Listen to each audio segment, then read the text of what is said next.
Eu acho o varejo um desastre. De verdade, assim, em via de regra, eu acho o varejo muito desastroso, sabe? O objetivo da Spot é aumentar o PIB do varejo através de tecnologia. Eu gosto muito de trabalhar com o que eu chamo de hipóteses, então, ok, o que nós vamos testar? Por que isso aqui está acontecendo? Como que eu posso melhorar? Hipóteses, no fundo, são perguntas, são dúvidas. Então, né, tá um pouco com a cabeça aberta e acho que até um pouco de humildade em relação a questionar algumas coisas. O bom vendedor, ele é fundamental. O software não substitui o bom vendedor. O cara me mandou e ele me disse, Raul, eu peguei uma loja piloto para calcular descontos, porque eu não estava vendo descontos, né? E aí ele falou, você acredita que a gente teve 100% de todas as vendas, de todos os vendedores, com o máximo possível de desconto?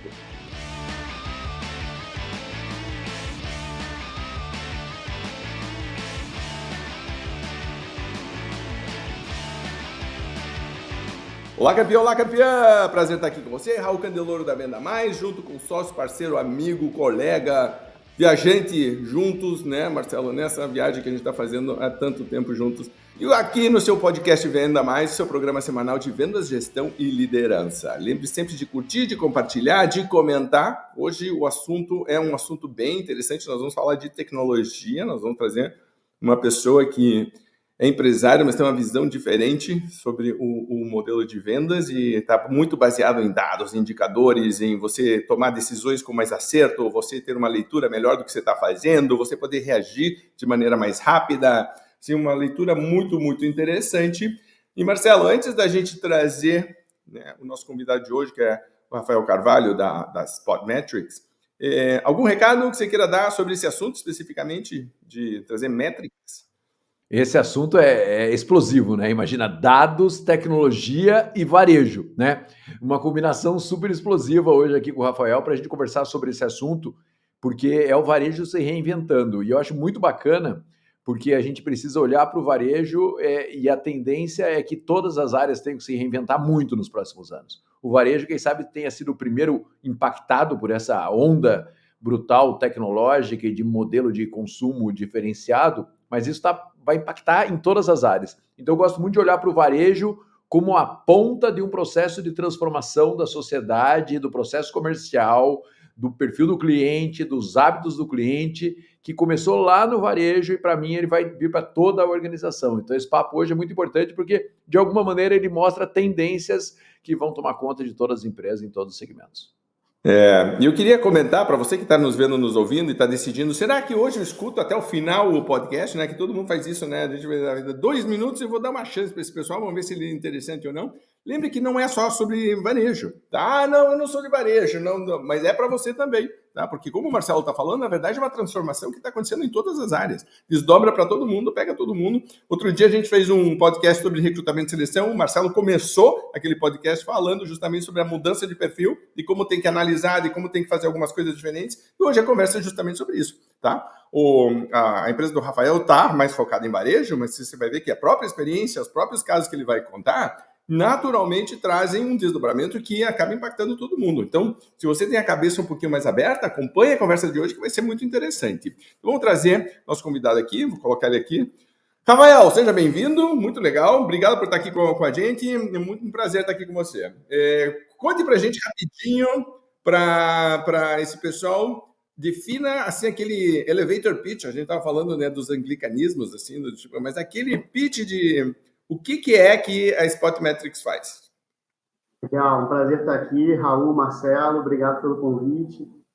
O objetivo da Spot é aumentar o PIB do varejo através de tecnologia, né? De uma maneira muito simplória. O que a gente faz é colocar software de CRM, eventualmente na mão do vendedor, para que ele consiga performar, ser mais eficiente no seu relacionamento com o cliente dele. Então, imagina que o que você está fazendo é pegar uma pessoa super qualificada, inteligente, e colocando uma armadura do Homem de Ferro para ele não só ter a força que ele tem, mas ser um pouco mais forte, para ele poder enxergar mais longe, voar mais alto. É o que a gente faz. Nosso software, ele potencializa o vendedor, o varejista, ou até shopping center e outras indústrias a performarem melhor, entregarem mais contato qualificado com seus clientes. Que legal. Você sabe que uma frase que a gente tem usado muito aqui na Venda Mais é que a tecnologia não substitui o ser humano, mas o ser humano que sabe usar a tecnologia substitui o que não sabe, né? Do tipo, então, eu gosto muito dessa questão do empoderamento. A gente tem, engraçado, porque a gente estava gravando podcast antes, e a gente estava fazendo uma reunião com a equipe e a gente estava brincando de usar o chat GPT para algumas, né, tarefas, algumas coisas, e que tem surgido o tema que é Centauro, que é metade homem, né? Tipo, aquela coisa da mistura. O Gabriel, que está no time aqui, gosta de usar o Cyborg, né? Que é do tipo, né? Então eu pego o melhor de cada um e uso isso. E realmente você vê que a gente tem casos onde você vê uma mudança brutal, né? Mas vamos falar um pouquinho antes do tipo, quando implementa uma ferramenta como a tua, tá? Começa a ter essa visão de dados, começa a ter um panorama melhor do que está acontecendo. Ou quais são as revoluções que você começa a sentir acontecendo lá dentro? Como que é grande, tipo, qual que é o processo? Porque de repente a pessoa diz, uou, não sabia, ou tipo, nunca tinha pensado, né? Tipo, conte um pouquinho de como que é esse processo e depois a gente vai falar um pouquinho de coisas mais técnicas. Legal, Raul. E é super curioso, porque existe um certo romantismo em cima dessa gestão de dados, o melhor uso, o insight em cima dos dados. Eventualmente, ele está mais perto da gente do que se imagina. Vou te dar um exemplo super tático, pragmático de um bom uso de dados. Eu tenho um ex-bebê que tem 3 anos, que eventualmente eu vou ao shopping que eu frequento com ele e eventualmente eu preciso ir ao fraldário, ou trocar uma fralda, ou, enfim, dar uma refeição para ele e tal, pegar o carrinho de bebê emprestado. Isso é informação que o shopping registra no nosso sistema e, até então, isso é banal, tem pouco uso. Mas você imagina que tem um empreendedor ali naquele shopping que tem uma loja de roupa infantil que acorda e dorme por essa informação, para ele saber que o Rafael está no shopping e que o Rafael tem uma criança pequena, aquilo tem um valor para aquele lojista, para aquele empreendedor gigantesco. Se você imaginar que são dezenas de pessoas que vão fraudar num dia, quanto aquilo pode resultar de venda. Então, esse é um exemplo super pragmático e óbvio, porém não tão utilizado, de como aquele dado, aquela informação banal mesmo, mundana, que pode gerar um impacto relevante das organizações. Quando você vai para o ambiente mais estratégico, tem uma série de visões que a empresa ela começa a ter que antes também ela não conseguia enxergar. Vou te dar um exemplo, assim, até fazendo ali um link com a sua fala anterior. A gente consegue usar, por exemplo, já há alguns anos, inteligência artificial para dizer ao shopping ou à loja a próxima visita provável do Marcelo, a próxima compra provável do Marcelo. E aí vou me valer de um termo que é utilizado em inglês, que tem uma tradução, precisa de um certo contexto, mas qual o churn, propensão a churn do Raul? Quer dizer, quanto o Raul está predisposto a deixar de se relacionar com a minha marca, comigo?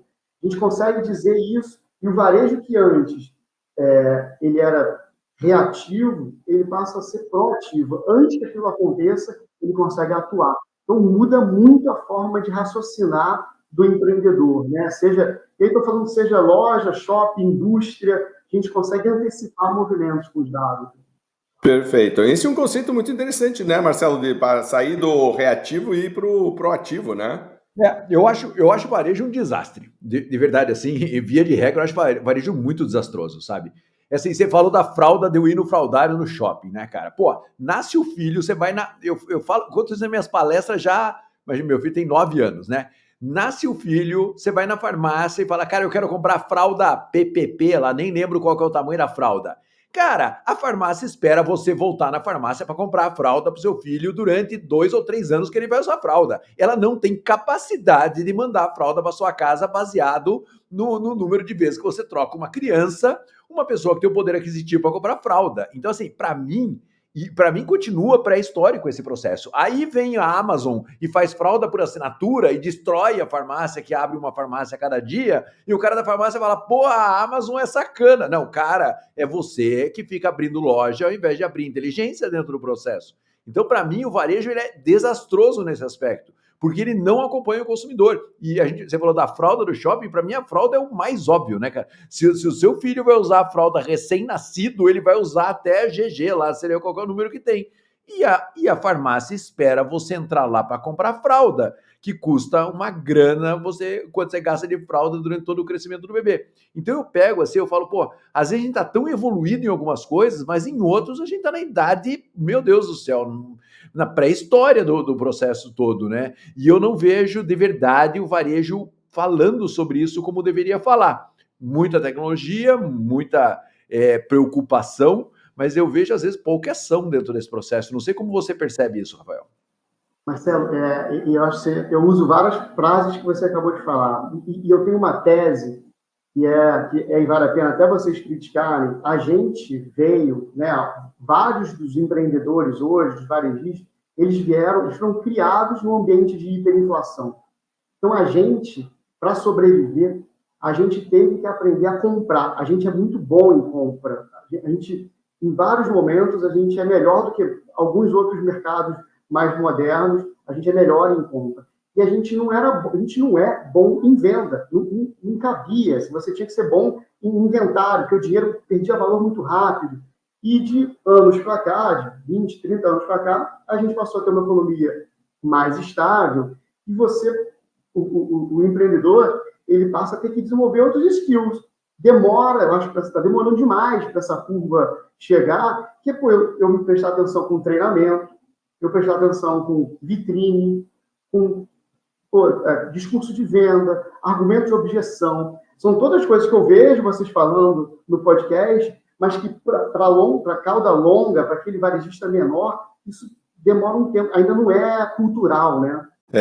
E você vê que, por exemplo, eu estava lembrando de umas histórias antigas. Então, quando eu comecei minha vida profissional, eu tinha uma agência de marketing direto. E eu chegava para as empresas e dizia, eu quero fazer uma campanha e a gente vai calcular quanto dinheiro você vai gastar e eu era remunerado basicamente por success fee, certo? Então, fee de sucesso. Se desse certo, eu era remunerado, se não, não. E era muito comum chegar, e meus primeiros clientes eram varejistas, não terem cadastro, não terem histórico de compra, e não só não terem, como dizerem, não serve para nada. E eu me lembro que tinha uma loja de brinquedos em Curitiba que eu dizia, não é possível, a criança vai ser criança por quanto tempo? Você já sabe o que ela comprou, e se alguém chegar aqui para comprar alguma coisa, né? E a gente foi fazer alguns trabalhos e você vê a diferença. Por exemplo, uma vez eu sempre conto essa história. Eu fui contratado muitos anos atrás, lá no começo quando eu era pequenininho lá em Barbacena. Eu estava em São José do Rio Preto e uma rede de farmácias me contratou, já que estamos falando de rede de farmácias. E eu, para fazer o workshop, eu cheguei um dia antes e passei um dia inteiro visitando as farmácias dessa rede. E eu chegava sempre com a mesma história, dizendo, olha, eu vim passar 3 dias aqui em São José do Rio Preto, a empresa aérea perdeu a minha mala, nem escova de dentes eu tenho. Você pode me ajudar? Era sempre o mesmo discurso, nas 10 farmácias. E eu tinha um cartão de crédito, e o meu combinado comigo mesmo era que se a pessoa me oferecesse qualquer coisa, eu tinha que comprar. Tá? Bom, em 8 farmácias, eu saí com uma escova de dente.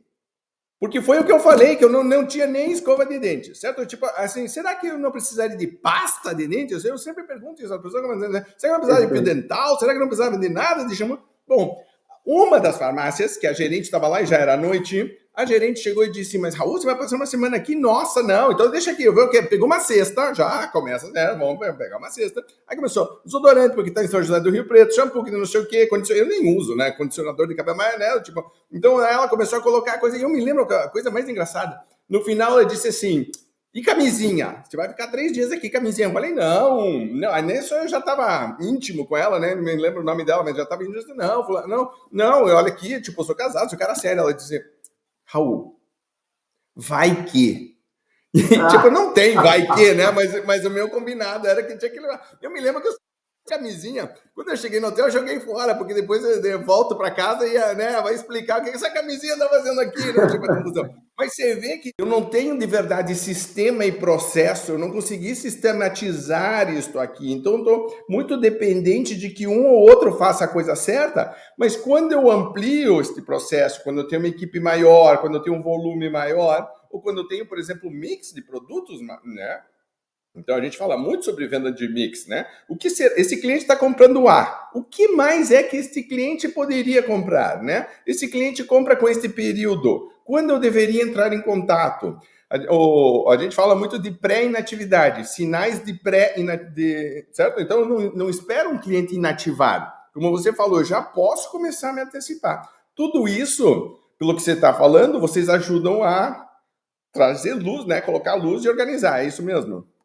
É isso, sim. E é super gratificante, né, a gente fazer esse trabalho. A gente recebe uma marca ou um varejista e a gente entende, como você narrou ali, como é que é a operação dele, qual o ciclo de consumo daquele produto, qual o processo de compra daquele produto. Isso é refletido em software, de maneira que a gente fica lembrando o vendedor.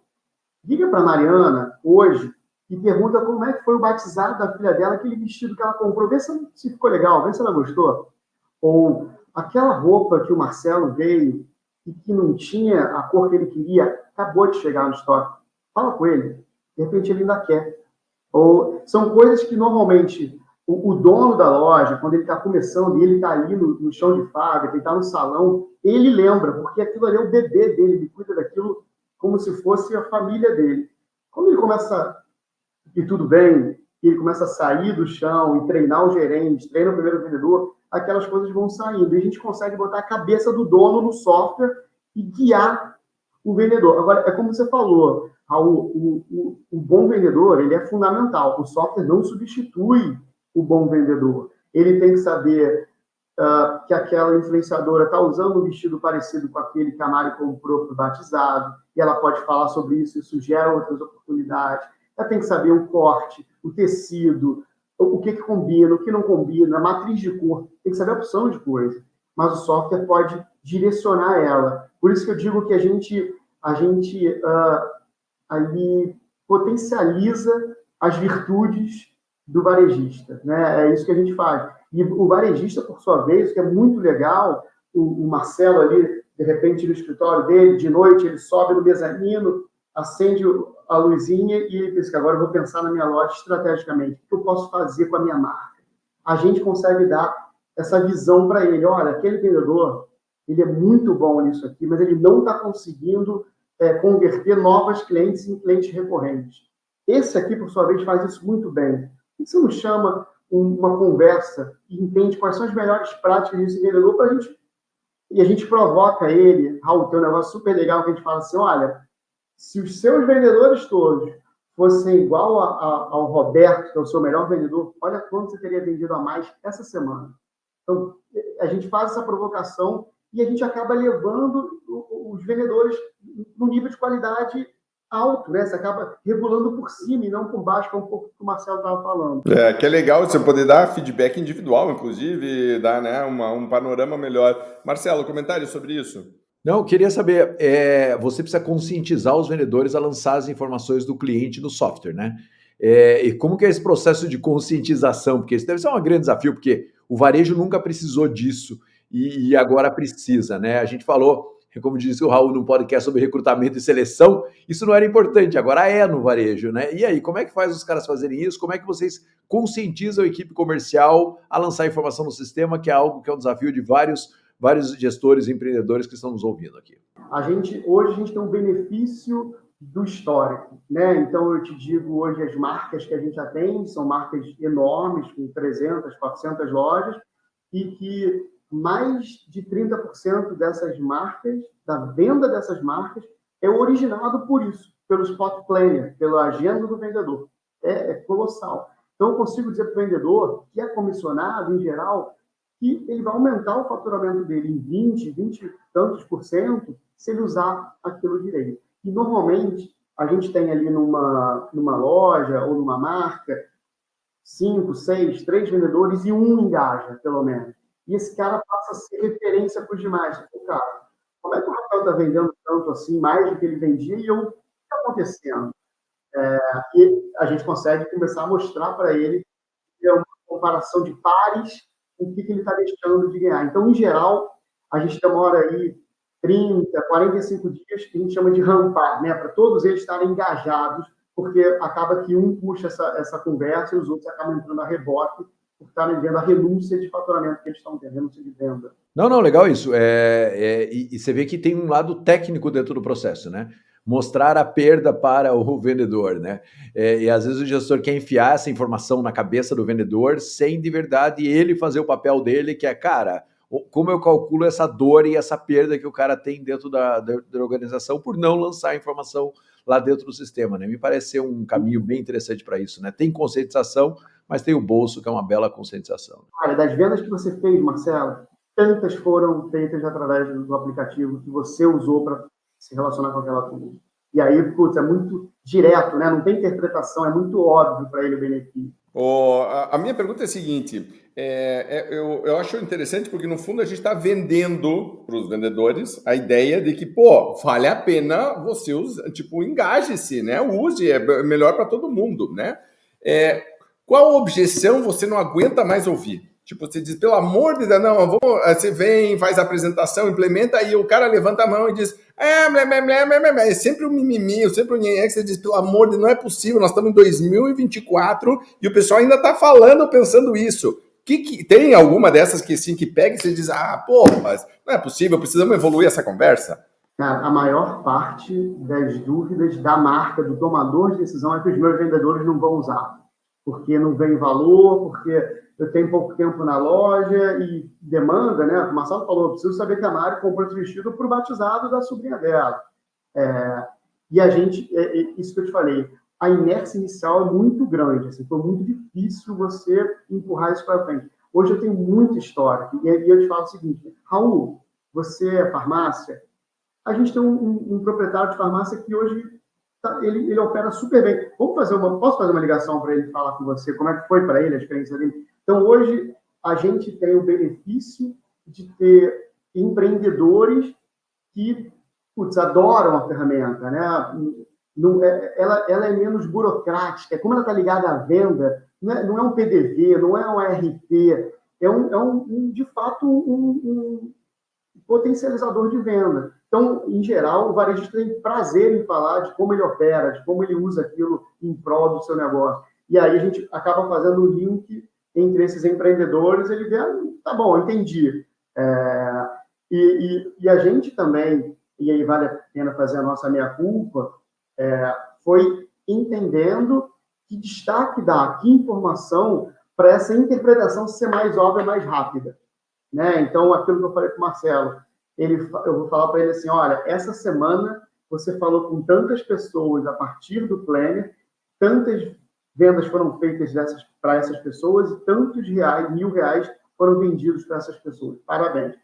E um negócio super legal, que a gente faz também, que eu acho que acaba fomentando o engajamento do usuário, do vendedor com a ferramenta, é gamificar essa relação. Então, eu vou falando, olha, semana passada, na terça-feira, você já tinha feito mais. O que você precisa? Você quer falar?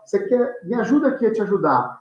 Você quer falar com o aniversariante de hoje? Ou você prefere falar com pessoas que têm recompra, por exemplo, de uma peça que chegou, que é complementar a peça daquela pessoa, aquela compra que aquela pessoa fez? Com quem você quer falar agora? Eu te ajudo a performar melhor. Hoje a gente tem um tal nível de sofisticação que eu consigo me adaptar ao perfil do vendedor de alguma maneira e aí eu acho também abaixa a barreira de atrito, né? Ele fica mais flexível, mais confortável em usar a ferramenta. Eu tenho um caso que, assim, eu tenho um curso de gestão de equipes comerciais, sempre falo sobre ele, né? Porque passo o dia basicamente trocando ideias com os alunos, e um dos módulos é sobre lucratividade. E no módulo de lucratividade, o trabalho de conclusão desse módulo é fazer alguns tipos de campanha, eu abro o leque de opções, e uma delas é fazer uma campanha de desconto zero, chama campanha de desconto zero. Então a equipe de vendas tem que fazer uma sequência de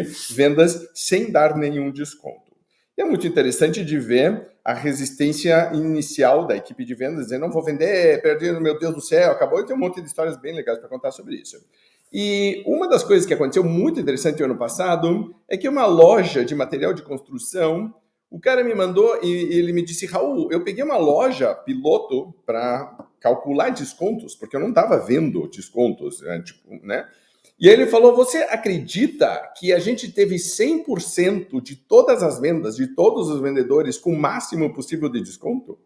E eu falei, sim, acredita, é por isso que tem essa campanha. E ele falou, nos últimos 30 dias a gente deu uns X mil reais de desconto. E eu falei, você quer realmente se surpreender? Você vai chorar, mas faça o cálculo. Você pegou uma loja, pegue as 12 e retroceda 3 e 6 meses para você ver o que acontece. Se quiser, vai um ano para trás, você vai ver. Meu Deus do céu, ele voltou tipo 10 dias depois dizendo, Raul, mudamos tudo, não sei o que, porque tinha um monte de coisas acontecendo, porque isso na verdade acabou desdobrando para outras, né? Por que isso está acontecendo? Esse é só um indicador, né? Na verdade, se você se aprofundar, tem outras coisas ligadas.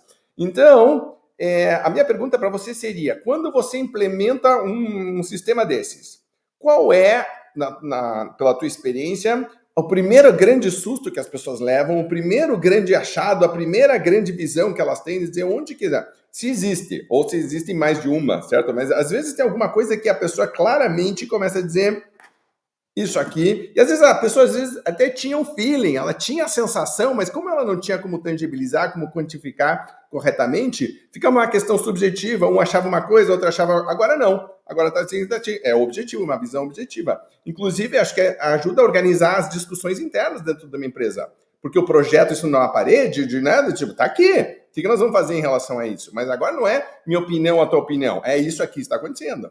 Então, na tua experiência, fiz o raio-x, qual é a primeira reação inicial? Onde que as pessoas geralmente tomam um susto? Legal. Então, vamos lá. Eu acho que a primeira choque que as pessoas têm quando elas começam a enxergar os dados de uma maneira organizada, estruturada, é entender, para algumas marcas, por exemplo, o quão, de fato, elas têm a fidelidade de alguns clientes. Então, quanto das suas compras, em geral, são recompras, são primeiras compras, quanto você perde por não manter aquele cliente próximo a você, de maneira que ele volte. Lógico, né? Tem marcas que têm um ciclo de compra mais longo, tem marcas que têm um ciclo de compra mais curto, tudo isso tem que ser considerado. Mas a primeira coisa que a gente mostra para ele é esse raio-x do relacionamento que ele tem com a base dele. E eu consigo, o que é legal, dado o tamanho que a gente alcançou nesse mercado, é que eu consigo dizer para ele que empresas parecidas com ele e que operam bem têm esse perfil. E se ele tivesse esse perfil, qual retrato ele teria na realidade dele? Então, esse primeiro é um tapa na cara. Assim, e é super curioso, porque a mulher, ou o cara que está olhando aquilo ali, a pessoa que está olhando aquilo ali, ele fica quase com raiva, assim, ele fica tão surpreso que ele me explica esse item aqui. E a gente perde, né? A gente investe um tempão para ele entender cada item daquilo. Eu ganho a atenção do cara, assim, ininterrupta por horas. E aí, esse eu diria que é o que você falou, você bateu no ponto. É o primeiro choque.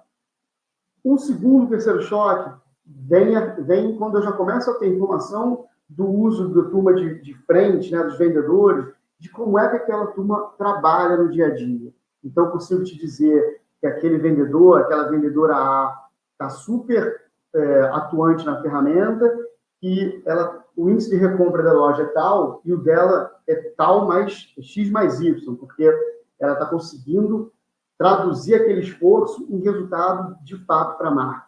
E eu consigo, talvez pela primeira vez, você passou por isso, assim, eu deixar de ter um julgamento subjetivo para aquele vendedor, para ser muito objetivo, e eu consigo ajudar. Eu acho até que tem uma falha nossa, tá, nesse processo. Eu consigo mais indicar para aquele varejista, para aquela marca, onde ela tem que trabalhar com cada vendedor. Eu não consigo ajudar, tá? Então, vamos sendo super transparente aqui. Chama a gente, Rafa. É isso. Chama a gente. Essa é a nossa. Vamos fazer né? Tipo, imagine que combinação poderosa. Mas é exatamente isso. Eu consigo te dizer, olha, esse cara tem essa lacuna, ele não está conseguindo se beneficiar desse tipo de informação, aquele está. Consigo mostrar isso tudo claramente para ele, mas, de alguma maneira, tem um passo que ele tem que dar, que é pegar aquilo e chamar a turma ali. Eu falei, né, o Marcelo fecha a loja, no final do dia, a gente sempre brinca, a gente sempre usa a mesma metáfora aqui.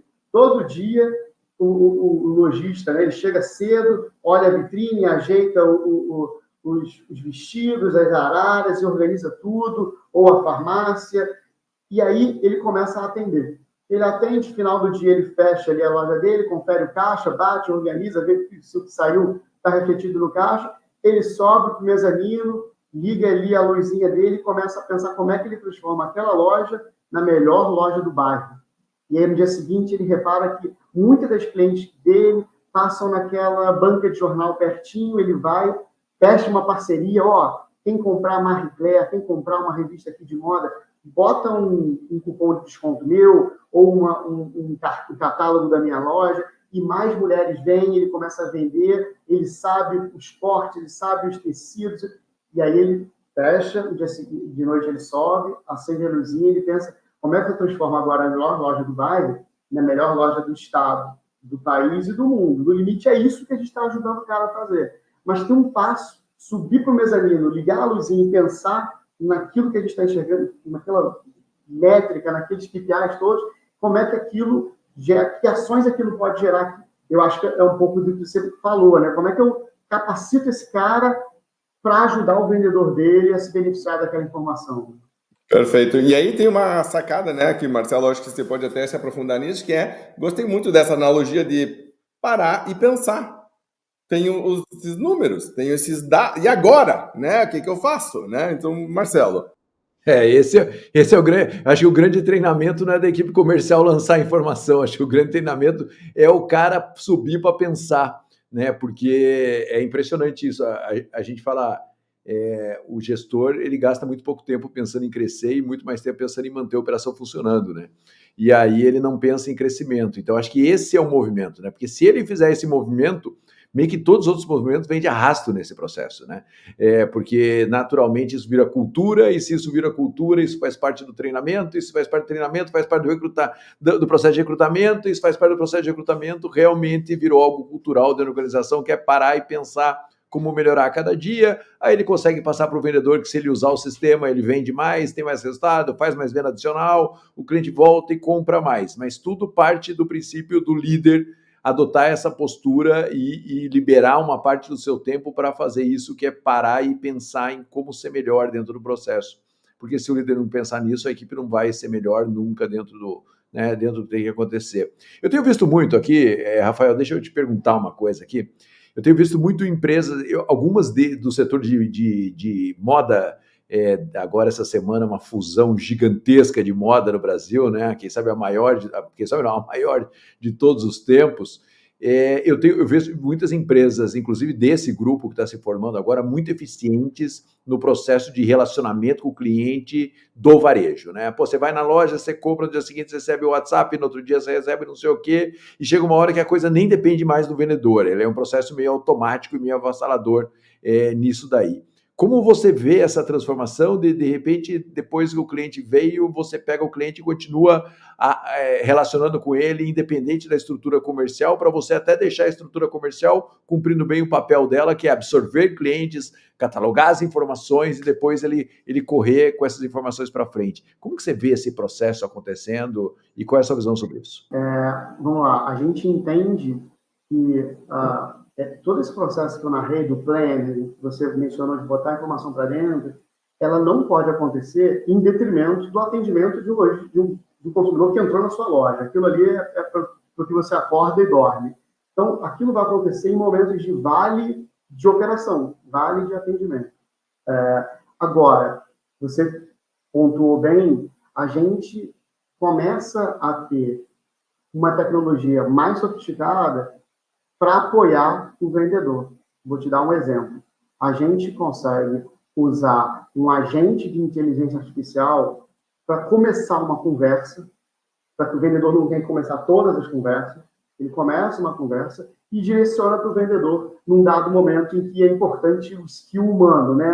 A capacidade interpretativa, ou de dar sugestões que não são óbvias, porque você está falando, por exemplo, de um programa de TV que aquilo aconteceu e aquele produto faz sentido você mencionar. Então, sem dúvida, o Raul comentou no início, assim, a tecnologia não vai substituir o homem, o Jeff Bezos, fundador da Amazon, tem uma frase que a gente adota aqui o tempo inteiro, que a gente precisa alavancar sobre os nossos ativos, né? A loja está lá, ela tem um vendedor, que é o canal mais caro que a loja pode ter. SMS, push, e-mail e o vendedor. E ele é mais caro porque ele é mais qualificado. É isso mesmo. Então, o que a gente está fazendo com inteligência artificial é usar melhor o tempo desse cara. Então, de maneira que eu posso nutrir a relação através de tecnologia, mas em um dado momento eu preciso que o vendedor pegue aquilo e conduza para o final. Nem que seja o que a gente chama fazendo closing, que é o final da venda. Hoje isso já acontece. E olha que legal. Eu me empolgo, acho super bacana o que a gente faz. Então eu falo aqui, até me tornando prolixo. Mas olha que legal. Eu te falei que esse processo acontece no vale de operação. Então começa a bater novembro, dezembro, esses vales são cada vez mais curtos. De maneira que você está atendendo a turma que está entrando na loja, mas você está deixando de nutrir relacionamento com as pessoas que não estão na sua loja. E aí é que entra esse agente te ajudando. Então, enquanto o Marcelo, por hipótese, está atendendo 3 pessoas na loja, aquela confusão de dezembro, tem uma tecnologia atuando, né, em favor do Marcelo, uma base de consumidores e que, eventualmente, você vai ter uma pausa entre um no rodízio de atendimento e você vai só fazer o close. Você está fazendo vendas que você não teria condição de fazer no momento hiper importante para o varejo, que são as datas comerciais. Isso já acontece hoje. Hoje a gente já consegue ajudar já o varejista nesse sentido, usando tecnologia bastante sofisticada para fazer as vezes dele enquanto ele está na operação. Outro dia a gente estava olhando, inclusive, Marcelo estava com a aba aberta ali de uma assistente. Tem uma empresa nos Estados Unidos que está lançando coisas com o ChatGPT, etc., que chama Ava, que é uma vendedora virtual, está fazendo o papel do SDR, por enquanto só faz por escrito, mas muito em breve vai ter voz também. E aí faz sequência de e-mails e responde de maneira adequada. Não é aqueles robozinho burrinho que tem um fluxograma já pré-definido, 1, 2 ou 3, 1A, 1B, ou 3A, 3B, 3A, tipo assim, tipo aquela árvorezinha de já estava definida. Esse aqui não, ele é mais conversacional, então a gente estava olhando e dizendo, cara, isso aqui está evoluindo muito, e por enquanto é só por escrito mesmo, mas já vai ter voz, e eu vejo muito breve um Raulzinho, um Rafaelzinho, um Marcelinho, nosso avatar, que vai estar fazendo o nosso papel, só que no virtual. Nós vamos estar no mundo real, nós vamos ter um assistente que vai estar mandando, fazendo follow-up, mandando parabéns pelo aniversário, perguntando no chegando, porque ele está 24 horas por dia ligado, certo? Então, se o Rafael publicou alguma coisa no LinkedIn, eu tenho hoje que olhar, entrar e não sei o que, será que ele fez alguma coisa? Aqui não, ele já me dá um relatório dizendo, olha, eu não sei o que, e pode até fazer um elogio ao artigo, olha para que coisa inteligente, inclusive fiz esse elogio, quer dizer, fica todo esse processo muito interessante.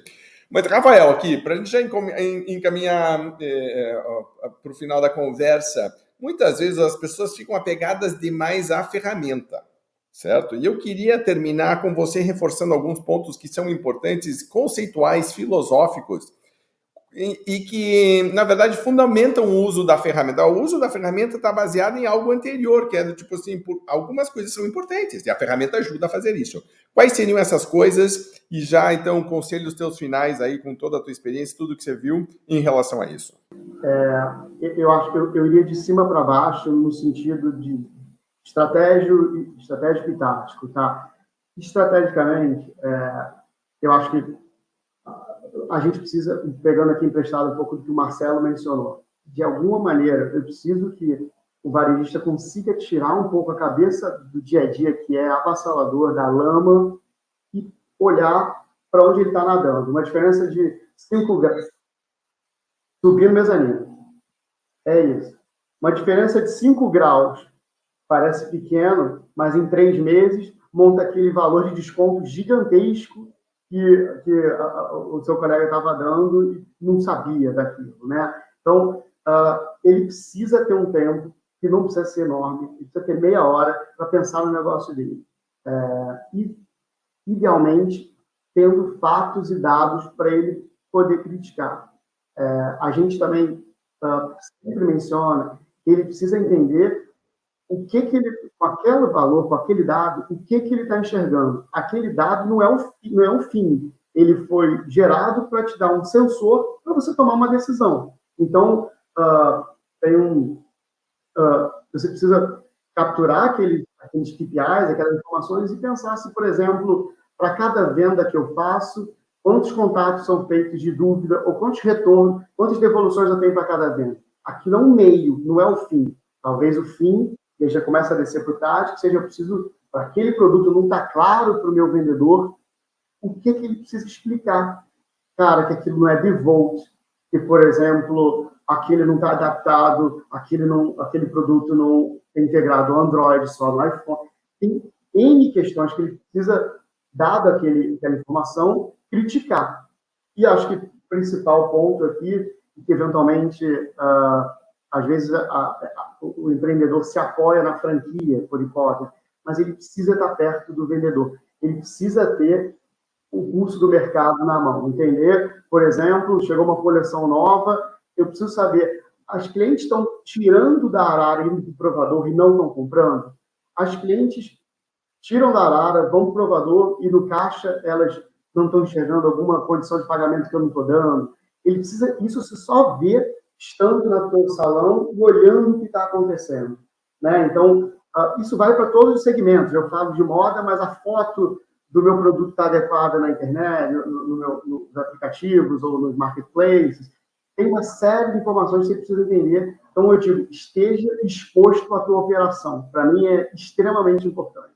Não, eu acho que é isso, né? Acho que é cada um na sua posição do jogo.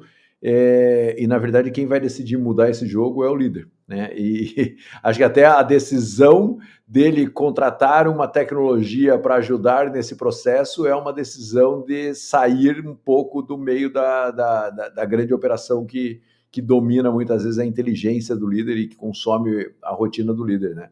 Então, essa posição, eu acho que ela é super importante, né? E outra coisa que eu tenho falado muito, né? A gente fala bastante em varejo também, que é assim, cara, a loja é só mais um ponto de contato com o cliente, né?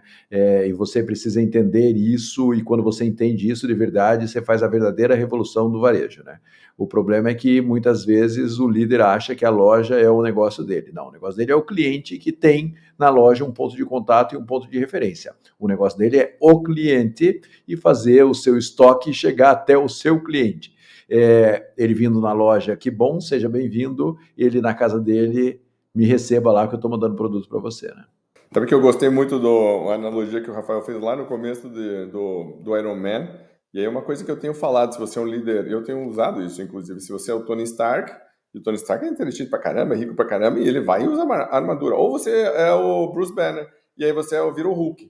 E aí vai tudo na porrada, certo? Do tipo assim, do tipo, e depois cansa e né, entra, né, tipo assim, né, aquela, não, porque a vida do Hulk, coitado, é altos e baixos o tempo inteiro, assim, tipo, não, vai para uma coisa mais inteligente. O que eu anotei aqui como resumão de tudo que a gente conversou aqui? Primeiro, subir no mezanino, adorei a analogia, inclusive eu vou começar a citar, como diz o Rafael Carvalho, suba no mezanino, olha aí, ó.